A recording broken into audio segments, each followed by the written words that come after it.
이 시간도 성삼일체 하나님께서 여러분과 함께 하심으로 삼위일체 하나님의 깊고도 놀라운 뜻을 깨닫게 되는 은혜가 있으시길 바랍니다. 목요 강설 시간입니다. 현월TV에서는 목요일에 격주 또는 3주에 한 번 목요 강설을 진행하고 있습니다. 요 사이는 특강이 하나 생겨가지고 또 여러가지 이제 영상을 목요일에 올리기 때문에 3주가 되기도 합니다. 3주에 한 번이. 금주에는 시편 119편 33절로 40절의 말씀을 본문으로 생각과 마음을 교정하는 성경이다 라는 제하에 강설을 하도록 하겠습니다. 먼저 하나님의 말씀을 낭독하도록 하겠습니다. 여호와여, 주의 율례들의 도를 내게 가르치소서. 내가 끝까지 지키리이다. 나로 하여금 깨닫게 하여 주소서. 내가 주의 법을 준행하며 전심으로 지키리이다. 나로 하여금 주의 계명들의 길로 행하게 하소서.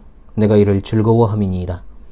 내 마음을 주의 증거들에게 향하게 하시고 탐욕으로 향하지 말게 하소서. 내 눈을 돌이켜 허탄한 것을 보지 말게 하시고 주의 길에서 나를 살아나게 하소서. 주를 경외하게 하는 주의 말씀을 주의 종에게 세우소서. 내가 두려워하는 비방을 내게서 떠나게 하소서. 주의 규례들은 선하심이니이다. 내가 주의 법도들을 사모하여 싸우니 주의 의로 나를 살아나게 하소서. 아멘. 이 시간 하나님의 학교에 오신 것을 진심으로 환영합니다. 제가 이 말씀을 드린 이유는 지난 시편 119편 첫 번째 시간에 제가 말씀드렸던 것처럼 교회는 지상에서 하나님의 말씀을 가르치고 전파하는 하나님의 학교이기 때문에 그렇습니다. 하나님 학교의 재학생이신 시청자 성도 여러분, 지난 시간 이후에 하나님의 말씀대로 힘껏 살아가기 위해서 애쓰셨습니까? 늘 하나님의 학교 재학생으로서 하나님의 말씀대로 행하되 곁길로 가지 않기 위해서 힘쓰시기를 바랍니다. 오늘은 바로 이러한 우리들의 연약함을 아시는 성령께서 우리로 하여금 그 말씀의 길에 힘껏 행하도록 하시기 위해 다윗을 통해서 미리 고백하게 하신 귀중한 은혜들을 상고하고자 합니다.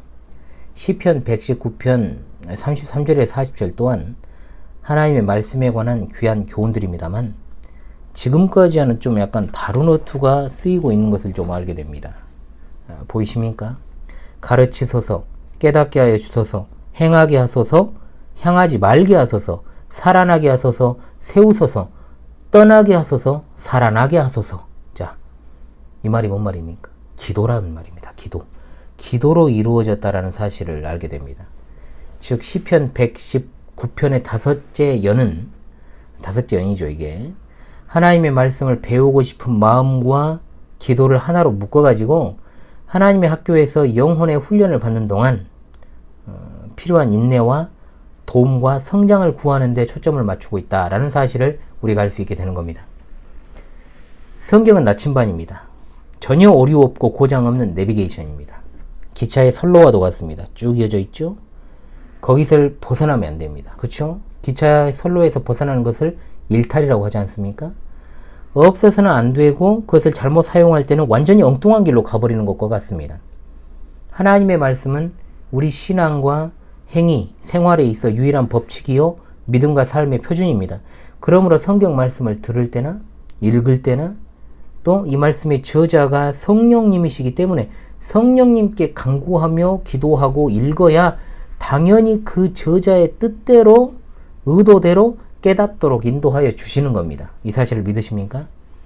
그렇기 때문에 여러분들이 예배 시간 이전 기도를 하는 시간을 갖지 않습니까? 우리가 딴 생각할 게 아니라 한 주간에 무슨 일이 있었는지 그거 회상하는 시간이 아니고 모든 성도와 더불어서 하나님의 말씀의 은혜를 받기를 위해서 말씀을 전하는 주의 종을 위해서 그리고 또한 하나님의 말씀을 깨닫는 지혜를 달라고 이 세 가지를 반드시 기도해야 되는 거예요. 여러분 뭐라고요?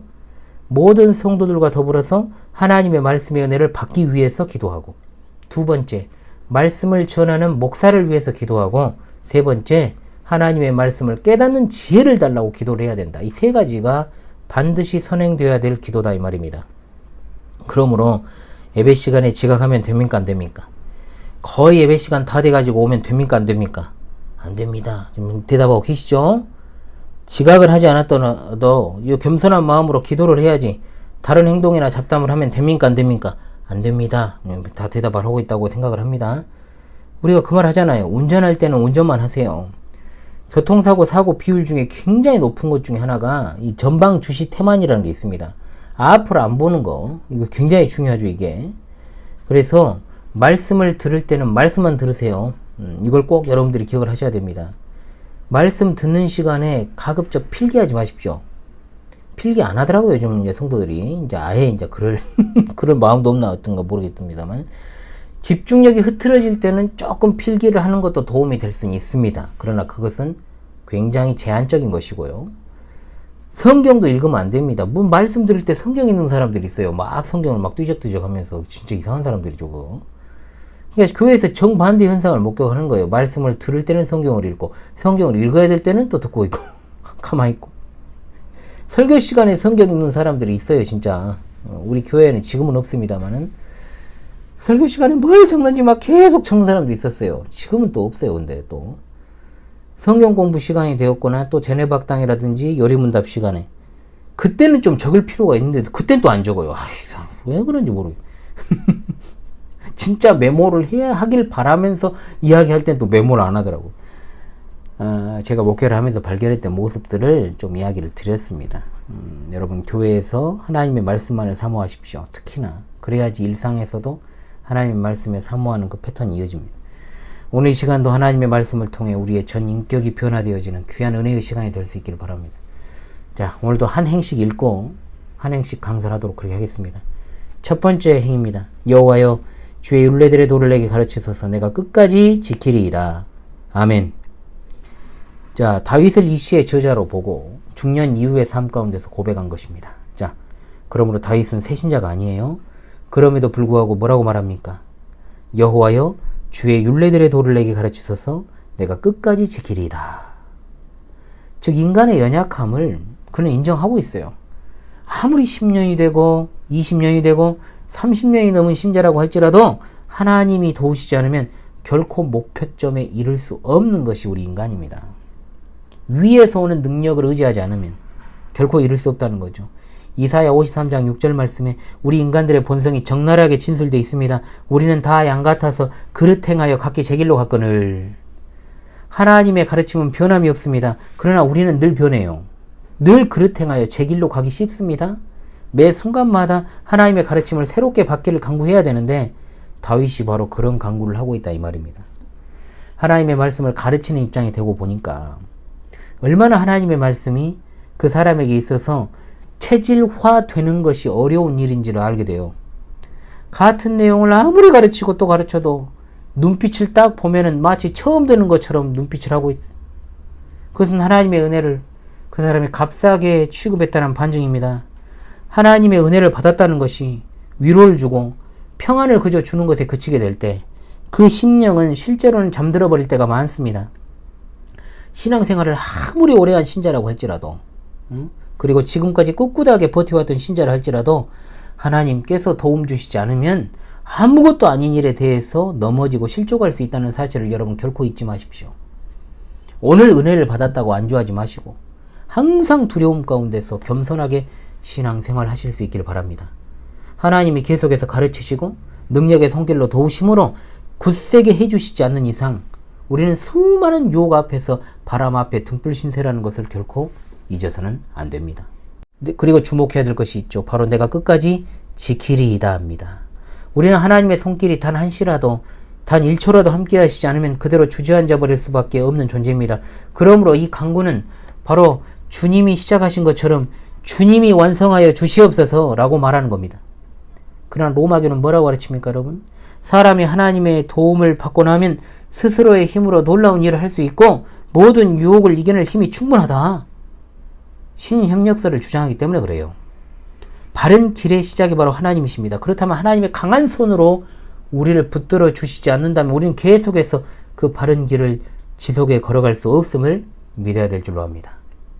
두 번째 행으로 갈까요? 나로 하여금 깨닫게 하여 주소서. 내가 주의 법을 준행하며 전심으로 지키리이다. 아멘. 사실 첫 번째 행과 두 번째 행은 맥락적으로 같은 말의 반복입니다. 같은 말 반복이에요. 보시면 알죠? 앞서는 주의 율례들의 도를 내게 가르치소서, 여기서는 나로 하여금 깨닫게 하여 주옵소서. 두 강구는 똑같아요. 무엇을 깨닫는다는 말입니까? 바로 참된 지혜를 깨닫게 해달라는 기도입니다. 시편 111편 10절에 여호와를 경외함이 지혜의 근본이라 그의 계명을 지키는 자는 다 훌륭한 지각을 가진 자이니 여호와를 찬양함이 영원히 계속되리로다 했고, 잠언 9장 10절 말씀에 여호와를 경외하는 것이 지혜의 근본이요 거룩하신 자를 아는 것이 명철이니라. 아멘.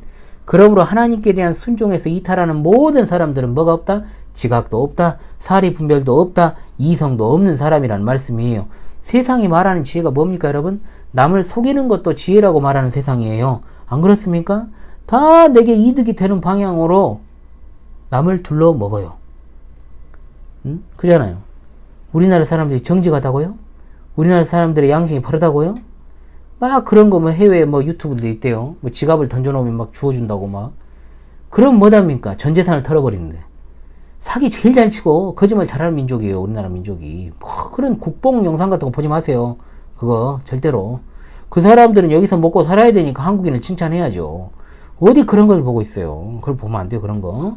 자, 안 그래요. CCTV가 우리나라처럼 많은 나라가 없어요. 치안이 잘 돼 있죠. 보는 눈이 그렇게 많고 차마다 블랙박스가 다 달려있는데 어디서 이상한 짓을 할 수 있습니까? 그럼에도 불구하고 범죄율이 낮은 건 아니에요. 또 이게 밤에 치안이 좋다고 이야기하잖아요. 그러나 중요한 것은 뭡니까 여러분? 사람 사이에 신뢰를 못하는 세상이 되어버렸잖아요. 얼마나 사기 많이 치고 거짓말 많이 합니까? 근데 그걸 지혜라고 이야기하면 안 되겠죠 여러분. 응? 진짜 지혜는 뭐냐? 하나님을 경외하면서 행하고 그의 뜻을 깨닫고 그의 뜻에 충실하게 행하는 것이 진짜 지혜입니다. 그러나 깨달음과 생각 없는 신앙이 주위에 굉장히 많습니다. 분명히 외적으로 볼 때 신앙의 행위는 있지만 또는 감정도 있지만 내용이 없어요. 왜 그럴까? 신앙의 내용이 없다는 것은 그만큼 생각 없는 신앙 활동만 하고 있다는 겁니다. 활동만 하는 거, 활동만. 그런 신앙 오래 안 갑니다, 여러분. 오래 간다 해도요, 누군가 자신이 쌓아놓았던 내용 없는 신앙을 파헤쳐버린다? 그러면 순식간에 무너져 버립니다, 그런 신앙. 시청자 성도 여러분, 깨닫지 못하는 신앙은 내용 없는 신앙입니다. 생각해 보십시오. 내가 무엇을 믿는지도 모르는데 그 누구한테 내가 믿는 걸 전할 수 있습니까? 한국인의 특성상 교회 안에 감정적인 반응을 믿음으로 착각하는 사람들이 굉장히 많습니다.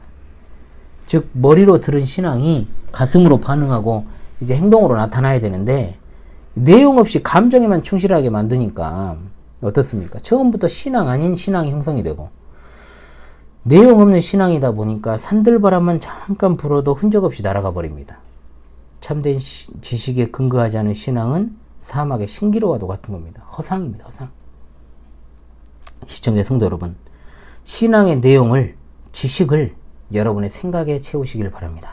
그러나 그럼에도 불구하고 그것 또한 우리 자신에게서 나오지 않고 오로지 위로부터, 즉 성령으로부터 가르침을 받지 않으면 절대로 하나님의 말씀과 그 내용을 깨닫지 못합니다. 그리고 난 다음에 그 깨달음과 그 깨달은 것을 실천에 옮길 수 있는 능력을 부여받기를 위해서 간구해야 됩니다.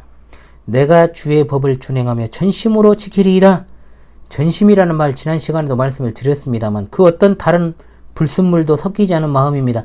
한 사람이 두 주인을 섬기지 못한다라고 주님이 말씀하신 것과 같습니다. 야고보서 1장 5절로 8절에 너희 중에 누구든지 지혜가 부족하거든 모든 사람에게 후히 주시고 꾸짖지 아니하시는 하나님께 구하라. 그리하면 주시리라. 오직 믿음으로 구하고 조금도 의심하지 말라.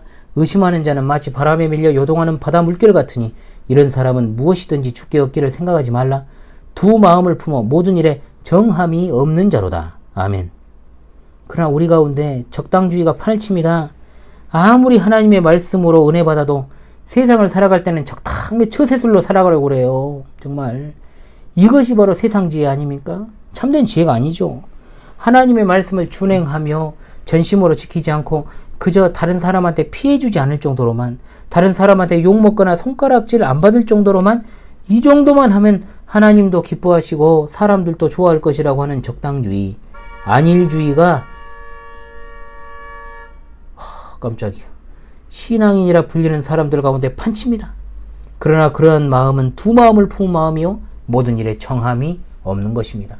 그저 목욕 안 하고 옷만 갈아입는 것과 똑같은 거예요. 그게 전심이라는 말이 주는 그 무거움을 기억하시기를 바랍니다. 도덕적으로 사는 것과 거룩하게 사는 것은 분명히 다른 것이라고 말씀을 드렸습니다. 거룩한 삶의 출발점이 도덕적인 삶인 것은 분명하지만 도덕 안에는 하나님이 없어요. 거룩한 삶 안에는 하나님이 계시죠. 또한 하나님의 법이 있습니다. 하나님의 기준은 세상의 법과는 비교가 되지 않을 정도로 엄격하고 치밀하며 타협이 없는 법입니다.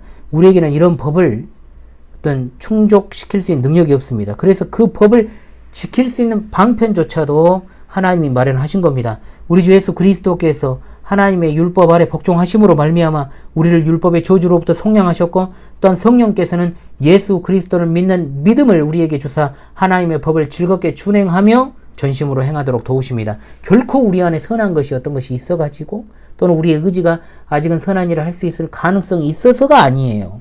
하나부터 10까지 모두가 다 하나님의 은혜요 성령의 도우심임을 믿으시기 바랍니다. 시청자 성도들이시여, 착한 사람이 되는 것을 인생의 목표로 삼지 말고 하나님의 말씀을 깨닫고 준행하는 내용 있는 신앙, 듣고 행하는 신앙으로 하나님의 말씀을 전심으로 준행하며 지키는 것이 인생의 유일한 목표이자 지향점이 되시기를 바랍니다. 아멘.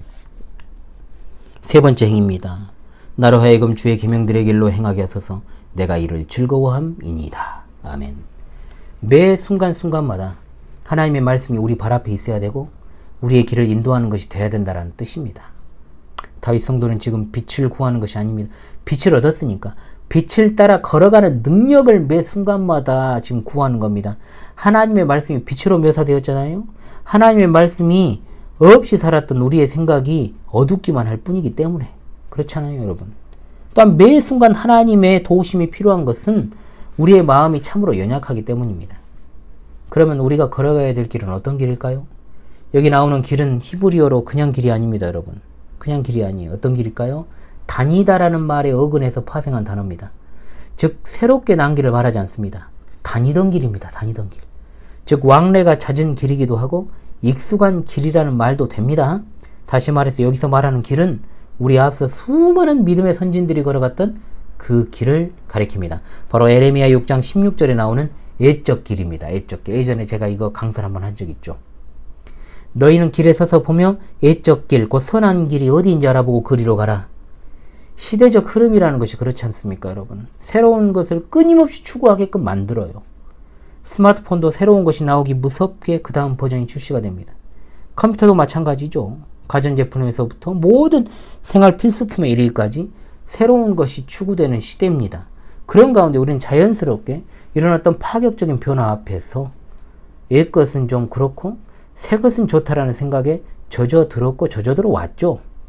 과거에 생산된 물건조차도 디자인만 새롭게 하고 기능만 추가해가지고 그냥 출시하잖아요. 우리의 사고방식도 뭔가 과거적인 것에 대해서 회의적 시각을 갖게 됩니다. 우리보다는 변화를 참으로 많이 겪을 이제 다음 세대들이 더욱 그러하죠. 시의 때는 어떠겠어요? 더 심하겠죠, 여러분. 그러다 보니까 교회 안에도 새로운 물결이 불어닥쳤습니다. 교회 건축 양식은 바뀔 수 있습니다. 예배당 내부도 바뀔 수 있잖아요. 그렇지 않습니까, 여러분? 그러나 신앙의 내용은 바뀔 수가 없습니다. 그러나 실제로 신앙의 내용을 바꾸는 것은 겉모습도 바꾸더라고요. 참 신기하죠? 새신자 전도라는 미명하에 신앙의 내용을 바꾸는 시도를 하는 시대가 되었습니다. 이미 도래했죠. 이미 변질된 신앙의 틀 안에서 막 신앙을 시작한 일도 많아요. 그러나 신앙의 내용은 절대로 변할 수 없습니다, 여러분. 왜냐? 신앙의 내용은 신구약 성경 66권에 밝히 증거된 하나님의 말씀 외에는 없기 때문입니다. 하나님이 이미 주신 이 완결된 종결된 계시 외에도 새로운 계시가 있다라고 주장하는 자들이 있습니다.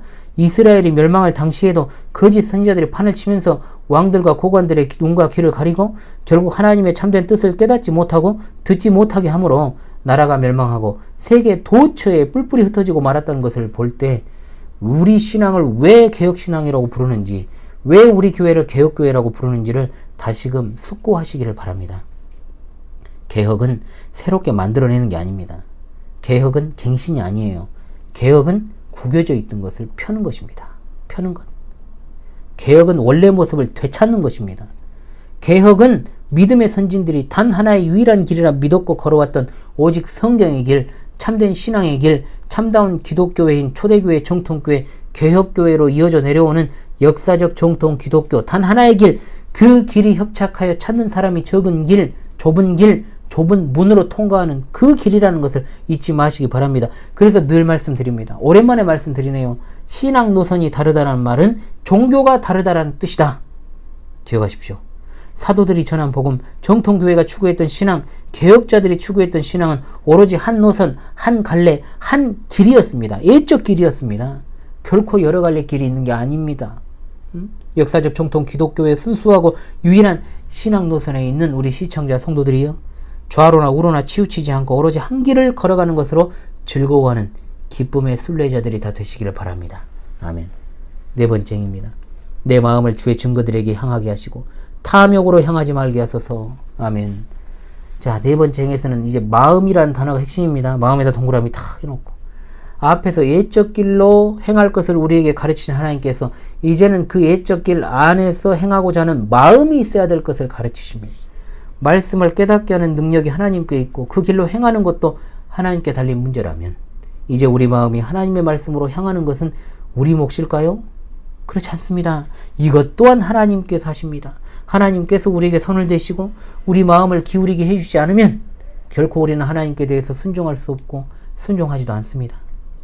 다윗 성도가 여기서 탐욕에 대해서 언급을 할 때 그것은 하나님의 말씀을 따르는 것과 이 세상의 재물을 따르는 것이 양립할 수 없는 것임을 분명히 합니다. 인간의 마음은 언제나 탐욕으로 기울어지기 십상입니다. 우리 예수님께서는 너희가 하나님과 재물을 겸하여 섬기지 못하느니라. 인간의 욕구는 기본적으로 하나님께 저항하는 욕구입니다. 그렇죠? 하나님과 대립되는 욕구입니다. 골로새서 3장 5절 말씀, 그러므로 땅에 있는 지체를 죽이라. 곧 음란과 부정과 사욕과 악한 종욕과 탐심이니 탐심은 우상 숭배니라. 아멘. 아무리 거룩한 말을 많이 쏟아내고 아무리 성경에 대한 지식을 많이 쌓는다 해도 그 생각의 깨달음에 대한 지식이 넘친다라고 할지라도 우리 마음을 영혼의 파멸로 이끄는 탐욕으로 쉽게 치우칠 수 있는 성향이 있음을 잊어서 안 되고 늘 정신을 차리고 근신하여 깨어 있어야 되는 겁니다. 무너지는 거 한순간입니다. 그거. 제가 한때는 순진한 생각을 했었습니다. 그래도 신앙의 연수가 좀 오래되고 그래도 들은 것이 남들보다 많고 그래도 교회를 오래 다니고 그래도 부모가 목사고 집안에 그렇게 믿는 사람이 많으면 지금은 비록 은혜에서 벗어나 있는 것처럼 보여도 돌아올 것이다. 아니요. 천만의 말씀 만만의 콩떡입니다. 탐욕은 한 번에 그동안의 것들을 다 무너뜨립니다. 그러므로 우리는 항상 하나님께 우리의 사악한 본성을 제거하시고 탐욕과 관련한 모든 것들을 제거해 달라고 간구해야 되는 것입니다. 하나님을 따르는 길이 그리 쉽지 않아요. 누가 쉽다고 하지요? 나는 목사의 길을 갔다가 쉽다고 이야기하는 자들이 있더라고요. 목사 할만하다고. 그럼 불러다가 한번 강연을 시켜보고 싶은데. 응? 그냥 그리스도인으로 살아가는 것도 쉽지 않습니다. 사실. 근데 어디 목사의 길도 쉽다라고 이야기하는 사람들이 있는데, 자, 뭐 할만한가 보죠. 뭐 그런다 치고, 응? 아무런 전투 없이 가능하게 되는 길이 아니니까요. 끊임없이 전투를 하니까요. 그냥 쉽지 않다고 해서 어려우니까 포기해버리자, 힘들다, 이게 아니고요. 그리스도인의 삶 자체가 전투의 삶이다, 이 말입니다. 그 안에서 기쁨이 있고 그 안에서 참된 평화가 있습니다. 그렇지 않습니까, 여러분? 우리 열정이나 갈망이 하나님께로 향하지 않고 억지로 강제로 하나님 절대로 섬기지 못합니다. 여러분 스스로의 의지로 교회 가고 또 경건 생활을 합니까? 그거 착각이죠. 완전 착각은 금물입니다. 하나님이 붙으시지 않으면 우린 쉽사리 탐욕의 노예가 지금도 될 수 있어요. 세상으로 나가게 돼 있단 말입니다. 시청자 성도들이요, 여러분은 여러분 약한 부분을 이미 알고 있어요. 저도 그렇고요. 하나님으로부터 우리를 떼어놓으려는 적군들이 우리 신앙을 깨부수기 위해서 침략하는 영적 전투가 일어나면 지피지기면 백전백승이라는 원리가 그대로 적용이 됩니다.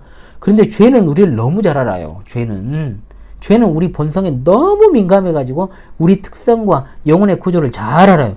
거기에 비하면 우린 죄에 대해 너무 모르죠. 그러다 보니까 탐욕의 문제에 있어서 동일하게 우리를 공략을 합니다. 공략.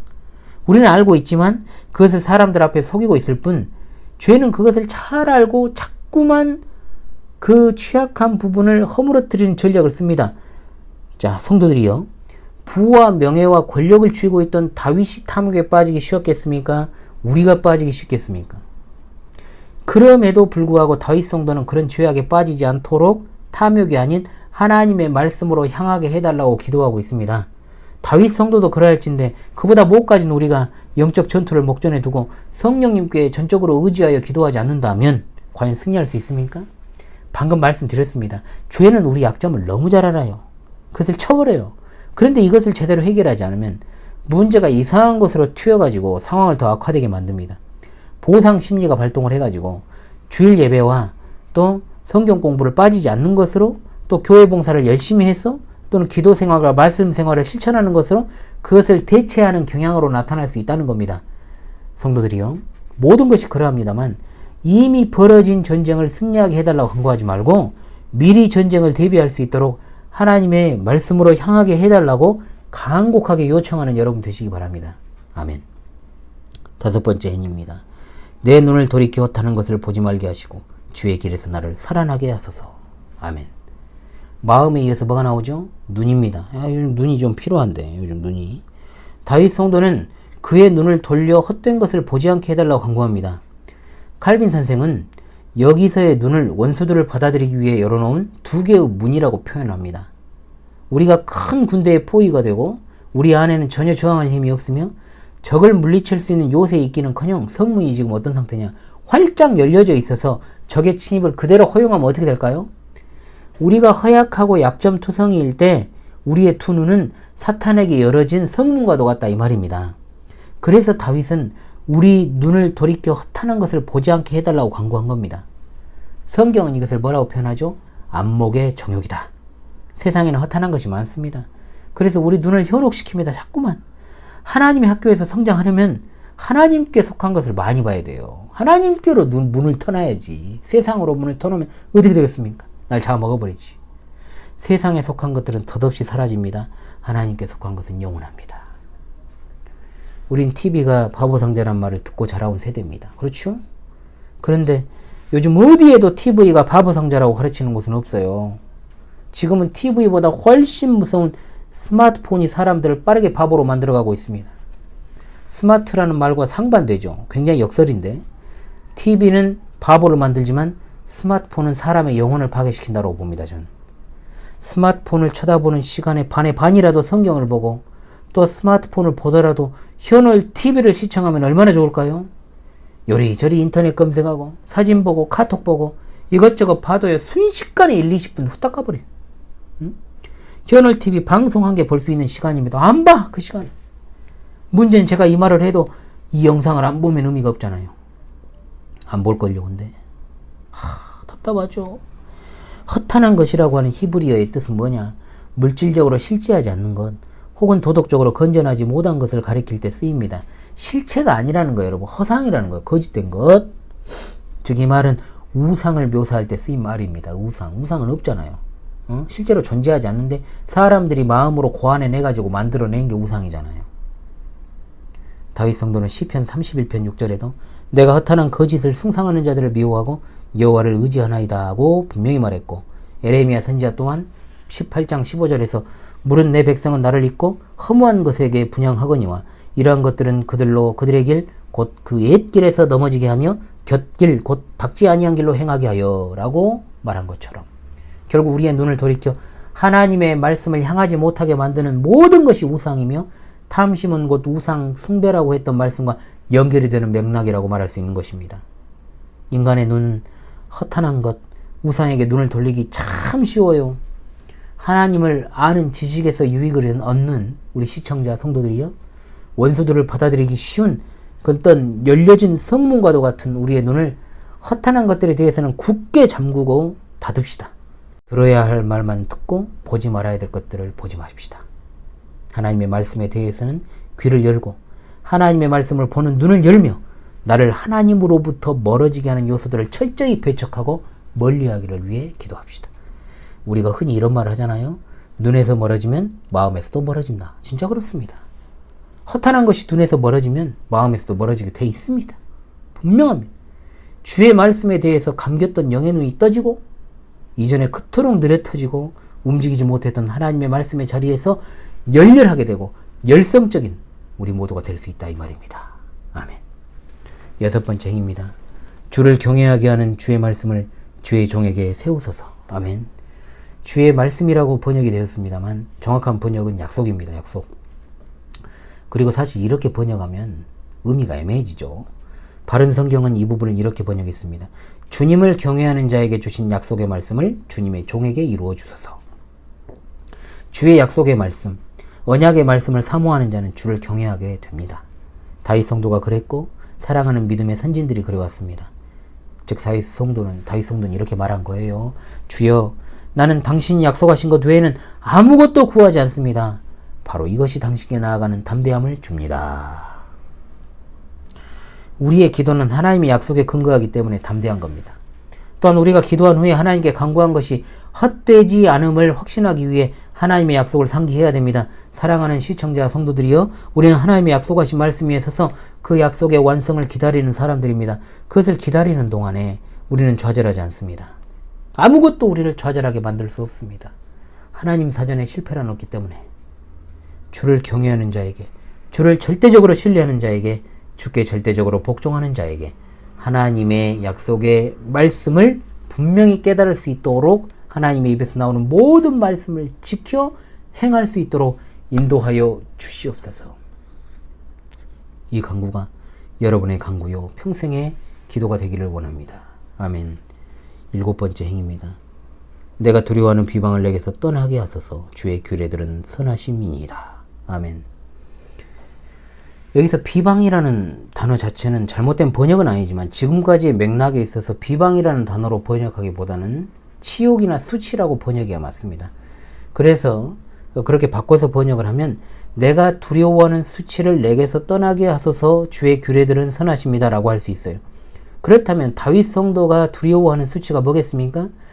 그는 지금까지 계속해서 그의 유일한 삶의 목적이 하나님의 보호를 받고 하나님의 인도하심을 받아서 끝까지 하나님의 말씀을 지키는 것이었습니다.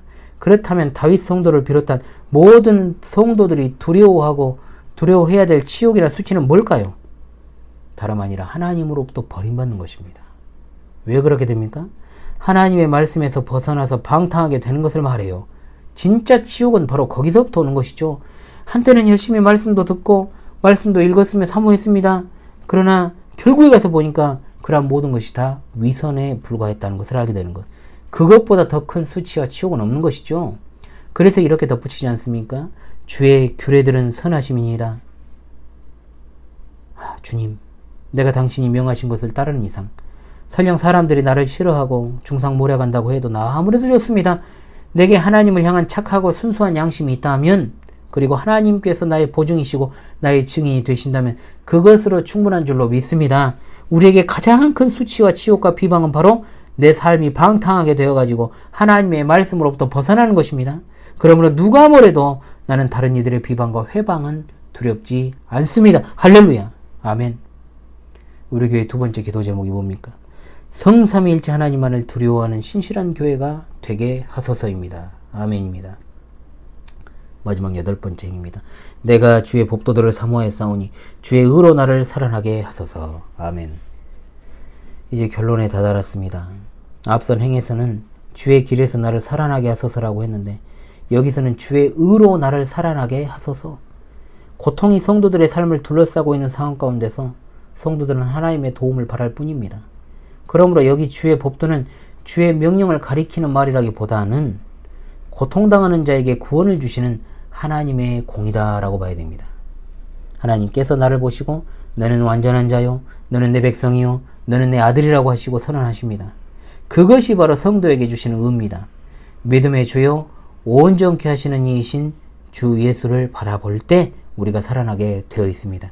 그러므로 사랑하는 시청자 여러분, 이 거룩한 가르침에 따라서 우리의 잘못들을 인정하고 우리의 선하신 하나님 앞에 엎드려야 될 줄로 믿습니다. 하나님께서 우리에게 제시하시는 그 말씀의 바른 길을 따라서 행하고 하나님이 제시하시는 목표를 더욱더 갈망하게 해달라고 기도해야 됩니다.